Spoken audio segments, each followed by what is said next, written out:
I hey guys, well ব্রেকের ভিতর থেকে এগুলো কি ওয়েল বের হলো নাকি মোবিল বের হলো এটাই বুঝতে পারতেছি না। তো এই নাটটি লুজ করলে কিন্তু ওয়েল বের করা যায় খুব সহজে।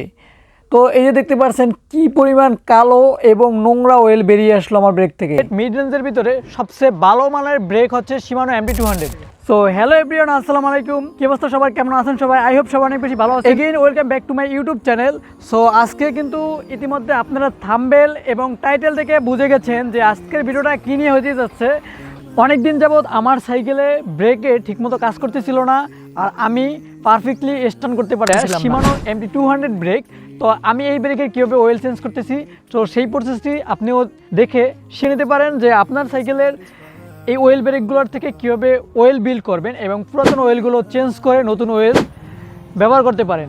কি ওয়েল ব্যবহার করলে আপনার ব্রেকে কাজ করতে পারে। আর অনেকেই চিন্তিত যে শিমানোর যে ওয়েলটা আছে মিনারেল ওয়েল, ওই ওয়েলটা আসলে সবার কাছে সরাসরি পাওয়া যায় না। আর আমি যদি গ্রামে থাকি তো আমাদের এইখানেও এই ওয়েলটা পাওয়া যায় না।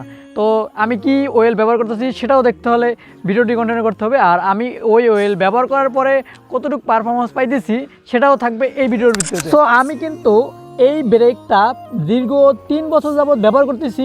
আসলে ভালোই একটা পারফরমেন্স পাইতেছি, আলহামদুলিল্লাহ কোনো সমস্যা হয় নাই।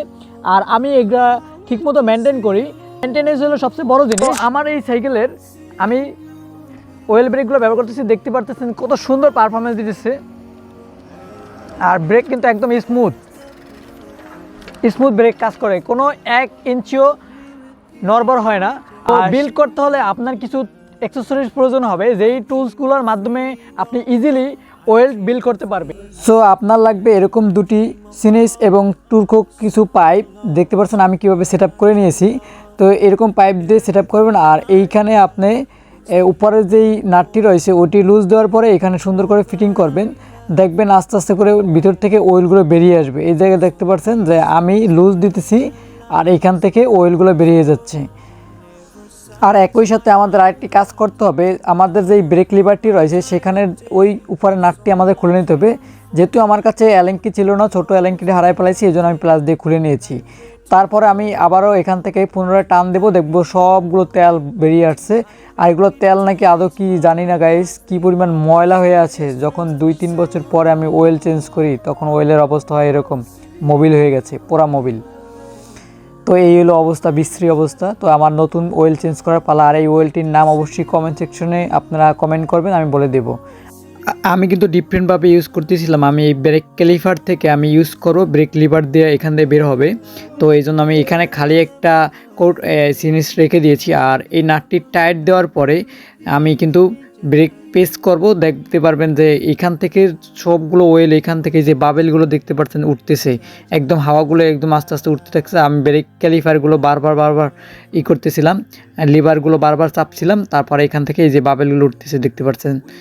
আসলে ক্যামেরা কতটুকু বোঝা যায় জানি না। তারপরে এই যে দেখতে পাচ্ছেন এখন আমি নাটগুলো লাগিয়ে কমপ্লিট করে নিয়েছি। আর এই যে দেখতেন পারফরমেন্স, দুটি প্যাড একসাথে যখন কাজ করবে তারপরে বুঝবেন যে আপনার ব্রেকটি ভালো পারফরমেন্স করতে পারছে। তারপরে এইভাবে ব্যালেন্স করতে পারবেন, এই যে দেখতে পাচ্ছেন। তো আশা করছি আপনারা বুঝতে পারছেন বিষয়টা কী ছিল।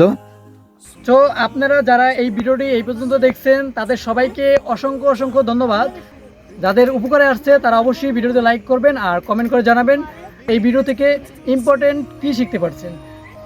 সো আজকের ভিডিওটা এই পর্যন্তই থাকছে। তো সবাই ভালো থাকবেন, সুস্থ থাকবেন। অ্যানাদার আরেকটি ভিডিওর জন্য অপেক্ষা করতে থাকেন। তো সেই ভিডিওতে দেখা হচ্ছে আপনাদের নতুন একটি টিউটোরিয়াল ভিডিও অথবা স্টান ভিডিওর সাথে। আজকের মতো এখানে বিদায় নিচ্ছি।